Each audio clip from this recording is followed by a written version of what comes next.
1996년 12월 12일 및 5.18 사건 항소심 선고 공판에 출석한 전두환, 노태우 전 대통령의 모습. 연합뉴스. 전두환 전 대통령이 역사에 대한 사죄 없이 23일 숨졌다. 향년 90세. 현대사 가장 어두웠던 시기. 불안정하게 매듭지다 지병을 알아오던 전 대통령은 이날 오전 서울 서대문구 연희동 자택 내에서 쓰러졌고, 경찰은 오전 9시 12분쯤 사망 사실을 확인한 것으로 파악됐다. 오전 8시 55분쯤 경찰과 소방에 신고됐다. 시신은 곧 연대 세브란스 병원으로 이송될 예정이다. 지난달 26일 12.12 군사 쿠데타 동지였던 노태우 전 대통령이 별세한 데 이어 한 달도 되지 않아 전 대통령도 세상을 떠났다. 전 대통령은 1980년 5월 계엄군이 광주에서 5.18 민주화운동을 총칼로 진압하는 작전을 진두지휘했다는 책임을 받았다. 그는 또 1979년 12월 12일 군부 쿠데타를 주도하면서 한국 역사의 시계를 뒤로 돌렸다.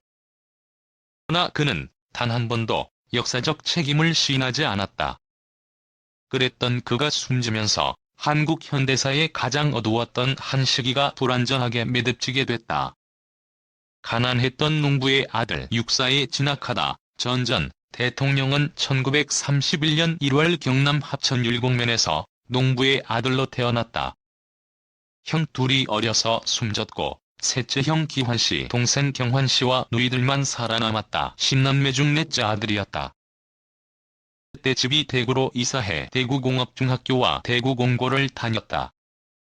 집안이 어려워 일찌감치 대학 진학을 포기했고 대신 국비로 다닐 수 있는 육사에 1951년 입학했다. 육사에서는 노태우 전 대통령, 정호용 전 육군 참모총장 등과 우정이 두터웠다.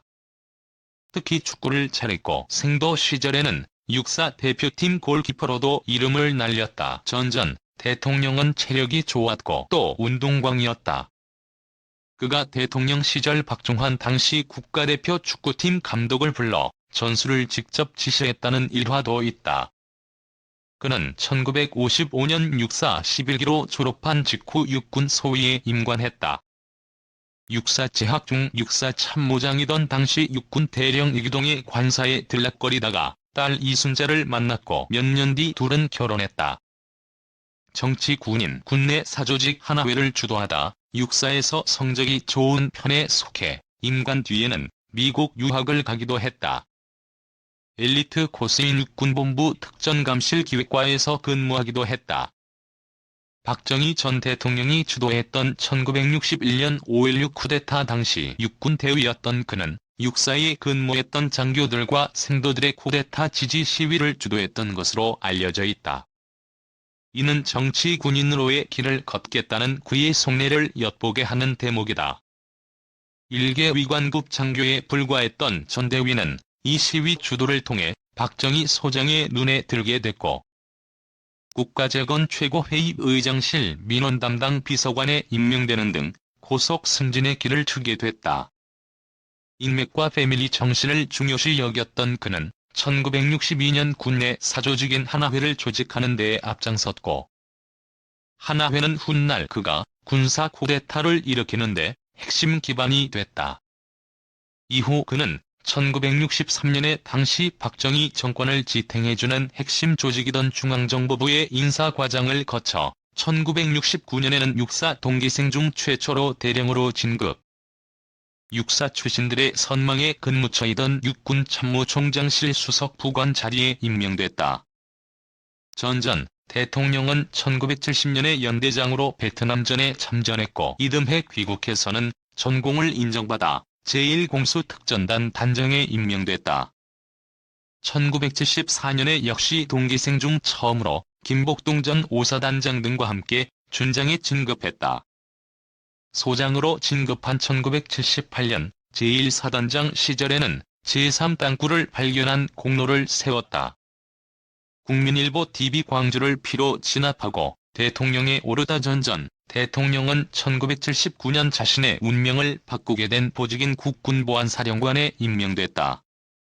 보안사령관 때 맞닥뜨린 11.6 사태부터 이듬해 8월 그 자신이 대통령이 될 때까지 단 1년 만에 모든 권력이 자신으로 집중되게끔 영의주도하게 행동했고 10월 26일 사태가 발생하자 그는 계엄사령부 산하에 설치된 합동수사본부장에 임명돼 박 전 대통령 시해 사건 수사를 진두지휘했다. 목숨을 걸고 12월 12일 쿠데타를 주도하기도 했다. 계엄사 산하에 군자체적인 수사본부를 설치해 수사를 주도한다는 아이디어 역시 그의 머리에서 나온 것으로 전해지고 있다. 노태우 정호용 유학성 허삼수 등 하나회 동기와 후배들을 규합해 12.12 군사 반란을 일으키자는 계획 역시 최초 기한자는 전 대통령이었던 것으로 알려져 있다.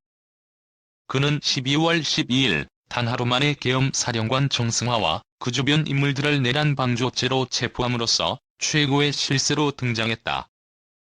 그는 이후 중앙정보부 부장서리 국가보위법회의 상임위원장 등을 거치며 권력 장악에 들어갔고 이 과정에서 80년 5월 신군부의 쿠데타를 반대하는 광주 시민들을 유혈 진압하며 수백 명의 희생자를 낳기도 했다. 민주화 시위에 시달리다 퇴임 이후 감옥에 가다 그는 1980년 8월 15일에 최규하 대통령의 하야를 이끌어냈다. 그러고는 8월 29일 통일주체 국민회의 대의원의 간접선거로 치러진 대선에 단독 출마해 제11대 대통령에 당선돼 9월에 공식 취임했다. 대통령에 취임하자마자 그는 9월에 대통령 임기 7년, 단임제 및 간선제에 의한 대통령 선출을 골자로 한 새 헌법을 만들어 공포했다. 이 헌법에 따라 1981년 2월에 치러진 대통령 선거인단에 의한 간접선거에 또 당선돼 그해 3월 제11대 대통령에 취임하며 제5공화국 정부를 출범시켰다. 12.6 사태 이후 단 17개월 만에 정권을 장악한 것이다. 그러나 그는 집권 기간 내내 민주화 시위에 시달렸다. 대학생들을 중심으로 한 민주화 시위는 전 대통령을 벼랑으로 내몰았다. 그는 대통령에서 물러난 이후 12월 12일 반란죄 등의 혐의로 감옥에 보내졌다. 역사학자들은 전 대통령이 어려서부터 형성된 저돌적이고 밀어붙이는 스타일로 인해 대한민국의 역사가 굴절되기에 이르렀고 5.18 민주화운동 유혈 진압과 같은 비극이 빚어졌다고 평가하고 있다.